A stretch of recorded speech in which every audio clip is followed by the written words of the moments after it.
मीरा भाईंदर परिसरातील आदिवासी जमिनींच्या खरेदी विक्री प्रकरणात भाजप आमदार नरेंद्र मेहता यांच्या विरोधात झालेले गैरव्यवहाराचे आरोप आणि जिल्हाधिकारी स्तरावरच्या चौकशी अहवाल मारण्यात आलेला ठपका यामुळे राजकीय वातावरण तापले।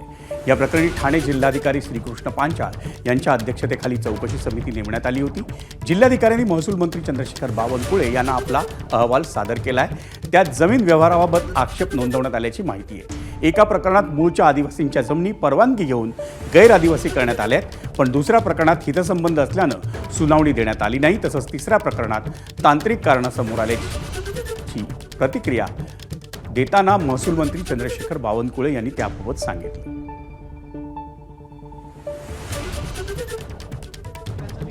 अजून नरेंद्र मेहता सहभागी असल्याचा कुठलाही विषय नाही। फक्त जो प्राथमिक अहवाल आला आहे त्यामध्ये एक प्रकरणात तर मी सांगितलं आदिवासी जमीन नियमानुसार ट्रान्सफर झाली आहे। दुसऱ्यामध्ये जे हितसंबंध जे आहेत त्या ज्या लोकांना त्यांना सुनावणी देण्यात आली नाही आहे ती सुनावणी द्यावी लागेल।